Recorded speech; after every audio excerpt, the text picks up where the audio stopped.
Big boss season 7 അങ്ങനെ നല്ല രീതിയിൽ പോയിക്കൊണ്ടിരുന്ന ഒരു സീക്രട്ട് ടാസ്ക്. ആര്യൻ ടാസ്ക് ആരംഭിച്ചു. അങ്ങനെ പതുക്കെ പതുക്കെ ഓരോരുത്തരെ തന്റെ ടാസ്കിലേക്ക് കൂട്ടി. അക്ബർ ഷാനവാസിനെ ചൂസ് ചെയ്തപ്പോൾ ഷാനവാസ് ആ ഗെയിം പൊളിച്ച് നശിപ്പിച്ചു കളഞ്ഞു. സത്യത്തിൽ നല്ല മനോഹരമായിട്ട് വന്ന ഒരു ഗെയിമിനെയാണ് ഷാനവാസ് പൊളിച്ച് അലമ്പാക്കി കളഞ്ഞത്. ഷാനവാസിനെ അവരെല്ലാവരും, അക്ബറും ലക്ഷ്മിയും എല്ലാവരും കൺവിൻസ് ചെയ്യാൻ നോക്കുന്നുണ്ട്. പക്ഷേ ഷാനവാസ് മനസ്സിലായില്ല എന്ന് പറയുന്നതിൽ കാര്യമില്ല. മനസ്സിലാവാത്ത പോലെ നടിച്ച് ആ ഗെയിം എങ്ങനെ, അല്ലെങ്കിൽ ആ ഗെയിം പ്ലാൻ എങ്ങനെ പൊളിക്കാം എന്നുള്ള ഒറ്റ തീരുമാനത്തിൽ എല്ലാവരോടും അപ്പൊ തന്നെ പറയുകയാണ് ഉണ്ടായത്.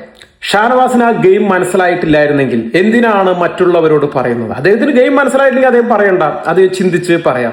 അതിനു പകരം അദ്ദേഹം അപ്പൊ തന്നെ ആദില, നൂറ തന്റെ സഹോദരിമാരോട്, ഭയങ്കര സൂപ്പർ സഹോദരിയാണ്, ആ സഹോദരിമാരോട് പറയുന്നു, അനീഷിനോട് പറയുന്നു, എല്ലാവരോടും പറയുന്നു. അദ്ദേഹത്തിന് ഒറ്റ സ്ട്രാറ്റജി ഉണ്ടായുള്ളൂ, ഗെയിം പൊളിക്കുക എന്നുള്ളത്.